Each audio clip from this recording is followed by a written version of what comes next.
नमस्कार, मैं नवल किशोर, न्यूरोथेरेपिस्ट।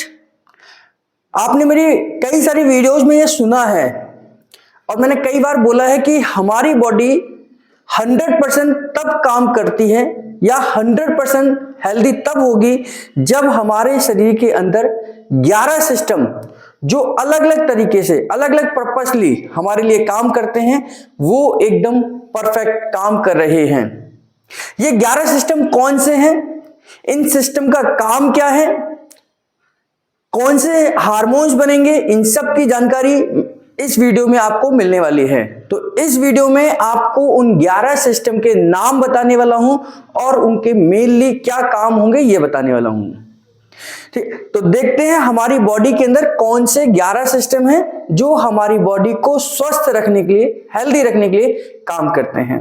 एक हेल्दी पर्पस अगर हम देखें तो एक हेल्दी बॉडी क्या होती है, जब हम तन से मन से यानी कि हमारे फिजिकली और हमारी मेंटली जब हम फिट होते हैं तो हम कह सकते हैं कि हम हेल्दी हैं।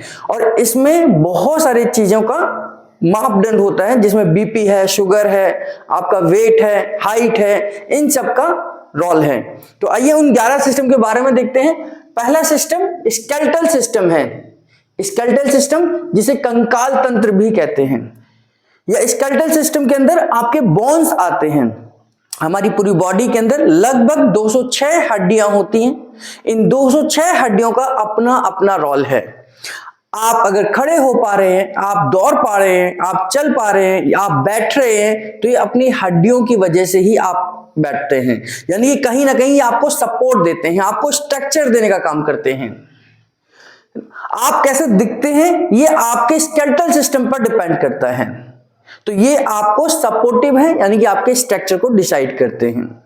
जब ये सिस्टम गड़बड़ कैसे होगा, यानी कि जब आपकी हड्डियां कमजोर होने लग जाती हैं, ऑस्टियोपोरोसिस की दिक्कत आती है, अर्थराइटिस की दिक्कत आती है, तब आपको अलग अलग प्रकार के अलग अलग जगहों पर दर्द आने शुरू हो जाते हैं।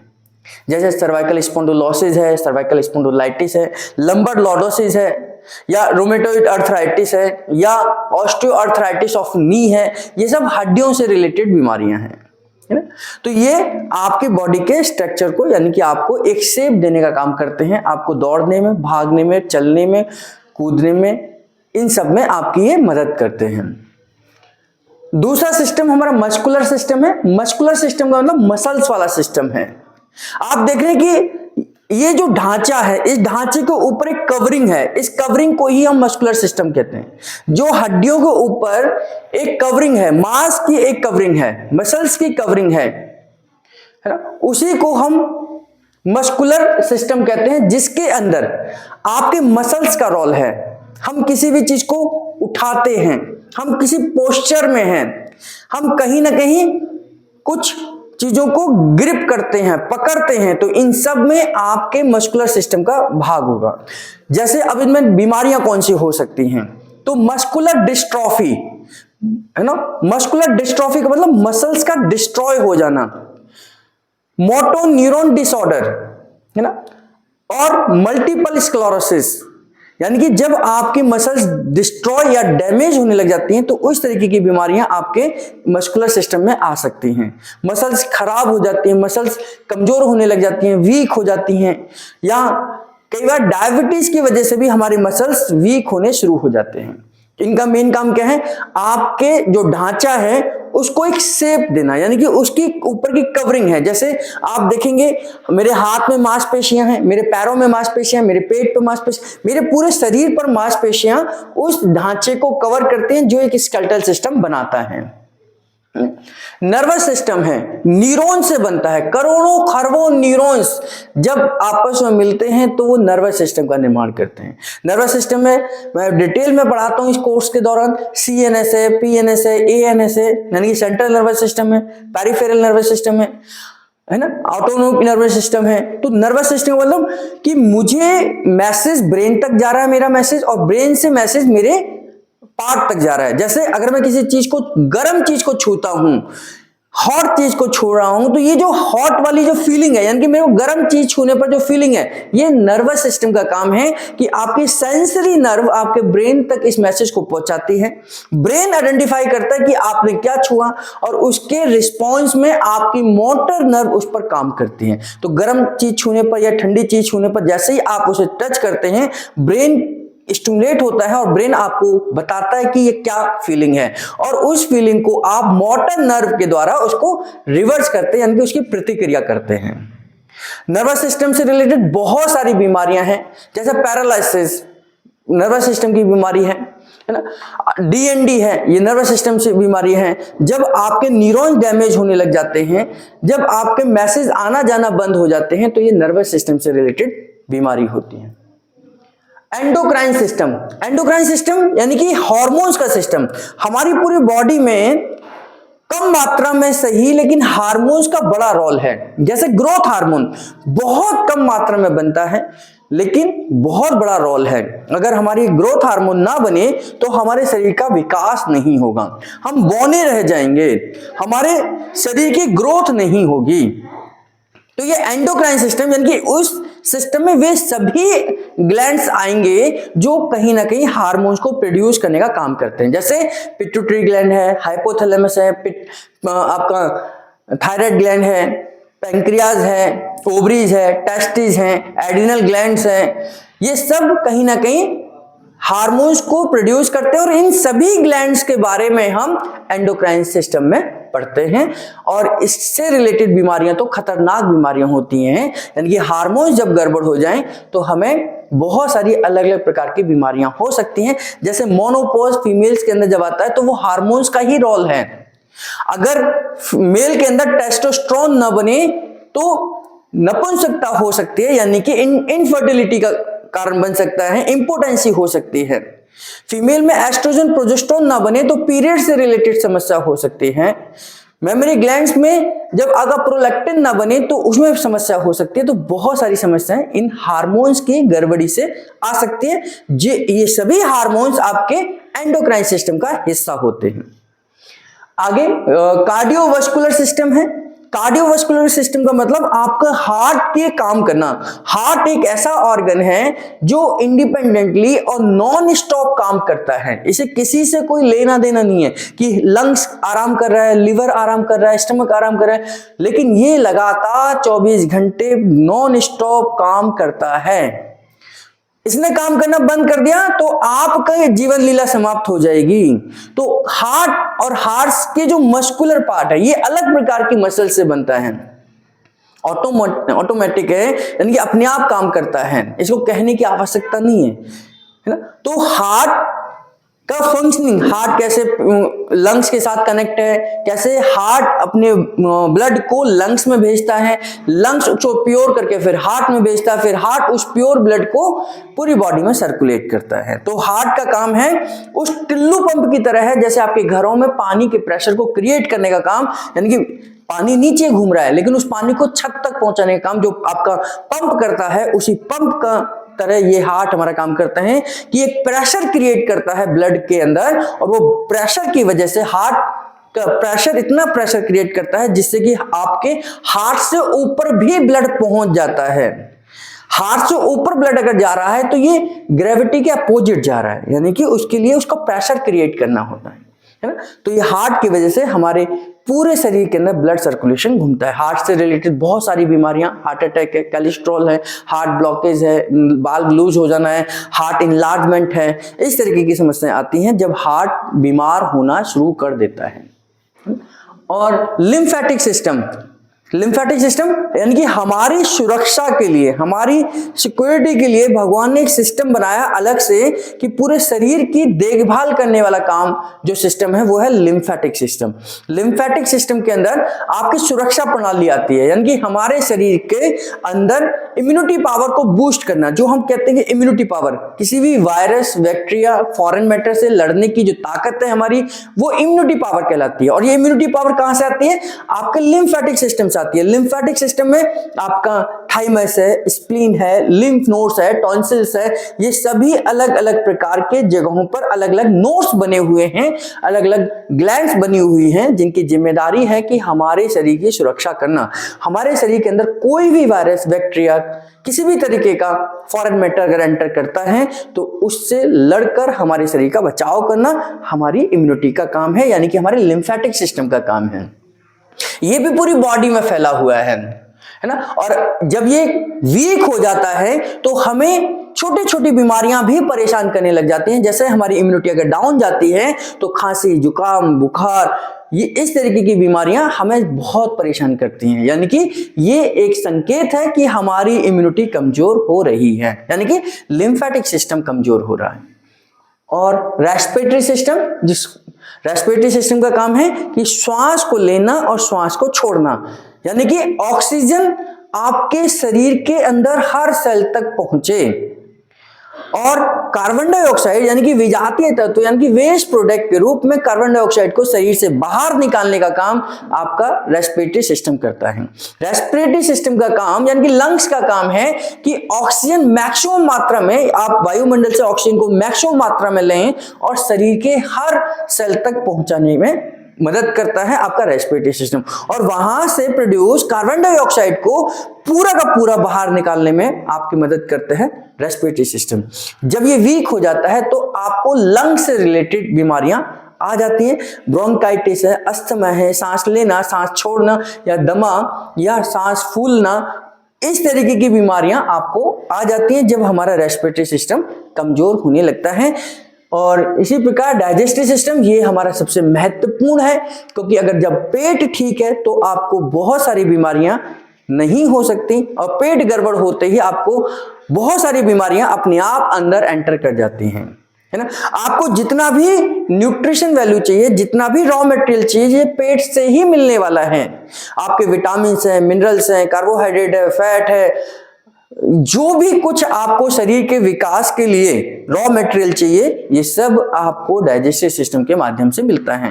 पाचन तंत्र है, ये सबसे ज्यादा अच्छा होना चाहिए, स्ट्रांग होना चाहिए। जितना पाचन तंत्र आपका अच्छा होगा, डाइजेस्टिव सिस्टम अच्छा होगा, उतना ही आप हेल्दी होने के चांसेस आपके रहते हैं। डाइजेस्टिव सिस्टम में आपका लीवर बहुत इंपॉर्टेंट है, पैंक्रियाज है, ये बहुत ज्यादा ऐसे ऑर्गन्स हैं जिनका काम करना और पूरी तरीके से काम करना बहुत जरूरी है। तो पाचन तंत्र हमारे लिए बहुत जरूरी है, जिसमें हम डाइजेस्टिव सिस्टम में gall bladder, pancreas, liver, intestine, stomach, large intestine, इन सब का अपना अपना रोल होता है। इससे रिलेटेड बीमारियों में कॉन्स्टिपेशन है, आईबीएस है, कोलाइटिस है ना, कब्जी है, लूज मोशन है, बहुत सारी अनेकों प्रकार के अल्सर हैं, ये सब डाइजेस्टिव सिस्टम से रिलेटेड बीमारियां हैं। अगर इनको हम समझें तो उन बीमारियों को हम कैटेगराइज करते हैं जिसको मेटाबॉलिक डिसऑर्डर कहते हैं। मेटाबॉलिक डिसऑर्डर का मतलब कि जो बीमारियां पेट की वजह से आती हैं, कहीं ना कहीं डायरेक्ट और डायरेक्ट पेट की वजह से आने वाली बीमारियों को हम मेटाबॉलिक डिसऑर्डर में लेते हैं, जिसमें थायराइड और डायबिटीज भी मेटाबॉलिक डिसऑर्डर का ही एक हिस्सा है। यूरिनरी सिस्टम यानी कि आपकी किडनी का सिस्टम, आपकी बॉडी में आप जो कुछ भी खा रहे हैं, जो कुछ भी पी रहे हैं, ये कहीं ना कहीं आपके लिए जो यूजफुल चीजें हैं वो तो बॉडी एक्सेप्ट कर लेती है, लेकिन जिन चीजों की बॉडी को जरूरत नहीं है उनको ब्लड के माध्यम से, उनको बॉडी से थ्रू यानी कि ब्लड में डालकर उन टॉक्सिन्स को किडनी के थ्रू उनको बाहर निकालने का सिस्टम है। यानी कि जो चीजें हमारे लिए उपयोगी नहीं है, हमारे लिए वेस्ट हैं, उनको ब्लड में डाल दिया जाता है और ब्लड फिल्टर होने के लिए किडनी में जाता है, और किडनी उस ब्लड को फिल्टर करती है, छानती है, और उसमें जो भी टॉक्सिन्स हैं उन्हें यूरिन के रूप में बाहर निकालती है।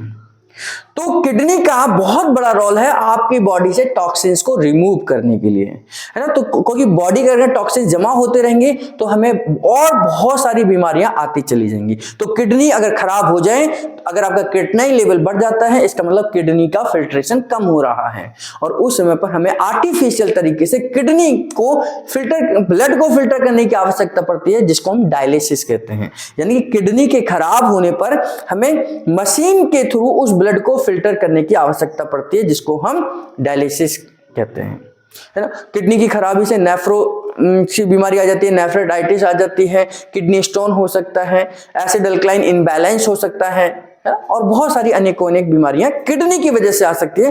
किडनी की वजह से आपका बीपी भी बढ़ सकता है।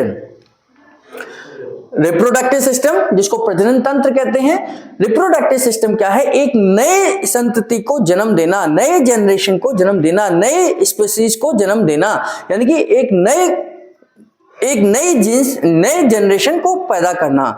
ये मेल और फीमेल दोनों पर आधारित है, ये दोनों के ही आधार पर ये नए जन्म हो सकता है, नए बच्चे का जन्म हो सकता है। ना तो केवल अकेले फीमेल रिप्रोडक्टिव सिस्टम में आगे बढ़ सकते हैं, ना मेल बढ़ सकता है। तो रिप्रोडक्टिव सिस्टम का, और इनमें भी अगर गड़बड़ी हो, जैसे मेल रिप्रोडक्टिव सिस्टम की बात करें तो उसमें आपका टेस्टिस का बहुत बड़ा रोल है, अगर फीमेल की बात करें तो उसमें यूट्रस और ओवरीज का रोल है। इनमें भी अगर गड़बड़ी हो, इनके अगर फंक्शन प्रॉपर तरीके से ना हो, तो दोनों के अंदर इंपोर्टेंसी अलग अलग तरीके से अलग अलग रूप में आ सकती हैं। जैसे मेल के अंदर जो इंपोर्टेंसी आ सकती है, टेस्टिस अगर प्रॉपर तरीके से डेवलप ना हो, या उसके अंदर स्पर्म की क्वालिटी, क्वांटिटी और नेचर ये तीनों ठीक ना हो, तो पुरुष इंपोर्टेंसी का शिकार हो सकता है। उसी तरीके से फीमेल के अंदर अगर यूट्रस का साइज छोटा हो, ओवरीज का साइज छोटा हो, सिस्ट हो, पीसीओडी हो, पीसीओएस हो, इस तरीके की अनेकों समस्याएं ये रिप्रोडक्टिव सिस्टम से रिलेटेड दोनों में अलग अलग हो सकती हैं। और दोनों जब 100% स्वस्थ होते हैं तभी वो एक स्वस्थ बच्चे को जन्म दे सकते हैं। तो इस तरीके से रिप्रोडक्टिव सिस्टम का अपना रोल है। और 11वां सिस्टम जो हो सकता है वो ब्लड सिस्टम है, ब्लड सर्कुलेटरी सिस्टम है, यानी कि पूरे शरीर के अंदर सिर से लेकर पैर के नाखून तक इंटरकनेक्टिविटी बनाकर रखने का काम आपका ब्लड करता है। यानी कि ब्लड क्या करता है, जैसे आप कोई गोली खाते हैं, मेडिसिन लेते हैं, वो मेडिसिन जैसे ही ब्लड के अंदर जाती है, उस मेडिसिन को ये पता है, ब्लड को ये पता है कि कहाँ इसका असर होना है। आपके पैर के नाखून तक कैल्शियम की जरूरत है, तो वो ब्लड के द्वारा पहुंचता है ना। आपके शरीर के हर पार्ट के, हर सेल की ग्रोथ जो होती है वो ग्रोथ हार्मोन के द्वारा होती है, लेकिन उस ग्रोथ हार्मोन को हर सेल तक पहुंचाने का काम ब्लड करता है। आपके शरीर तक, हर सेल तक ऑक्सीजन पहुंचती है, ये ब्लड के माध्यम से पहुंचती है। तो ये उसी तरीके से काम करता है जैसे हमारे देश में सड़कें, रोड पूरे देश को एक साथ कनेक्टिविटी बनाकर रखती हैं। चाहे वो जम्मू कश्मीर से लेकर कन्याकुमारी हो, चाहे गुजरात के कच्छ से लेकर बंगाल हो, ये सब आपस में कनेक्टेड हैं। एक सामान दूसरी जगह पर पहुंचता है, ये ऐसा ही काम हमारा ब्लड करता है। शरीर के अंदर जहां पर भी जिस प्रकार की चीजों की आवश्यकता होती है, ब्लड उनको कैरी करता है, यानी ये कैरियर का काम करता है ना। इसी में हमारा इंटीगुमिनेटरी सिस्टम है, यानी कि हमारा त्वचा का सिस्टम है। हमारी त्वचा सबसे बड़े ऑर्गन के रूप में जानी जाती है। हमारी बॉडी में टॉक्सिन्स को रिमूव करने के लिए त्वचा का भी, यानी कि स्किन का भी रोल है। हमारी बॉडी में जो टॉक्सिन्स निकलते हैं, एक यूरिन के रूप में निकलते हैं, स्टूल के रूप में निकलते हैं, आपकी नाक से म्यूकस के रूप में निकलते हैं, और उसी प्रकार से स्किन से भी आपके टॉक्सिन्स पसीने के रूप में निकलते हैं। तो इनका भी ठीक होना बहुत जरूरी है। अगर स्किन टॉक्सिन्स को बाहर ना निकाले तो स्किन डिजीज होने लग जाती है, जैसे एलर्जी है, या आपको एक्जिमा है ना, सोराइसिस है, या जो भी आप स्किन की डिजीज समझें, जितनी भी स्किन की डिजीज हैं, उनका सबसे मेन कारण ये है कि स्किन के माध्यम से जो टॉक्सिन्स बाहर आने चाहिए वो नहीं आते हैं, और वो कहीं ना कहीं स्किन के लेयर में जमा होने लग जाते हैं, और वो कहीं ना कहीं इन्फेक्शन का कारण बनते हैं। और ये बीमारी के रूप में बाहर आना शुरू हो जाते हैं। तो स्किन से टॉक्सिन्स का बाहर ना निकलना ही स्किन डिजीज का कारण है। तो इस तरीके से 11 सिस्टम हमारी बॉडी में काम करते हैं। इन 11 सिस्टम का ठीक होना बहुत जरूरी है। अगर मैं ये कहूं कि मैं 100% ठीक हूं तो इसका मतलब ये होगा कि मेरे 11 सिस्टम ठीक काम कर रहे हैं। अगर कोई भी व्यक्ति ये कहता है कि मैं 100% ठीक हूं तो क्या उसके ये 11 सिस्टम प्रॉपर तरीके से काम कर रहे हैं? तो ये उसके मापने का तरीका है, उसे खुद एनालाइज करने का तरीका है। और ये 11 सिस्टम हम अपने पूरे न्यूरोथेरेपी डिप्लोमा कोर्स में समझाते हैं, पढ़ाते हैं, उनको बताते हैं कि डीप में एक एक सिस्टम का क्या काम है, वे सिस्टम किन ऑर्गन से बने हुए हैं, वे ऑर्गन्स का अपना क्या क्या काम है। जैसे डाइजेस्टिव सिस्टम में मैंने आपको बताया फॉर एग्जांपल कि हमारा माउथ है, इसोफेगस है, स्टमक है, स्मॉल इंटेस्टाइन है, लार्ज इंटेस्टाइन है, लिवर है, पैंक्रियाज है, गॉल ब्लैडर है। इन सबका अपना अपना रोल है, तब जाकर हमारा डाइजेस्टिव सिस्टम प्रॉपर 100% काम करता है। तो ये 11 सिस्टम हम अपने न्यूरोथेरेपी के 1 साल के कोर्स के दौरान आपको अच्छे से समझाते हैं, उनके फंक्शंस बताते हैं, और अगर उनके फंक्शन ज्यादा हो रहे हैं तो हाइपरनेस में क्या दिक्कतें आ सकती हैं, और अगर उनके फंक्शन कम है यानी कि हाइपो है तो उस समय पर हमें कौन सी दिक्कतें आ सकती हैं, और न्यूरोथेरेपी इस कंडीशन को कैसे सॉल्व करती है कि अगर कोई ऑर्गन ज्यादा काम कर रहा है, हाइपर है, जैसे हाइपरथायराइड जब हो जाता है तो न्यूरोथेरेपी उसमें कैसे काम करती है, जब किसी को हाइपोथायराइड हो जाता है तो उसमें न्यूरोथेरेपी कैसे काम करती है। ये हर सिस्टम के बारे में न्यूरोथेरेपी ट्रीटमेंट किस प्रकार से होगा, ये सब जानकारी आपको इस कोर्स के दौरान यानी कि इस डिप्लोमा कोर्स के दौरान 1.5 साल में आपको सीखने को मिलता है। तो अगर आपको इन सभी सिस्टम को और डिटेल से सीखना है तो हमारे कोर्स को ज्वाइन करें। 15 जनवरी से हमारा कोर्स शुरू हो रहा है और इन सभी सिस्टम को आप डिटेल से हमारे इस कोर्स के दौरान सीखेंगे। इन सिस्टम में होने वाली बीमारी कौन कौन सी होती हैं, उन बीमारियों का इलाज न्यूरोथेरेपी कैसे करती है, ये सब आपको हमारे इस कोर्स में के दौरान सीखने को मिलेगा। आपका बहुत बहुत धन्यवाद।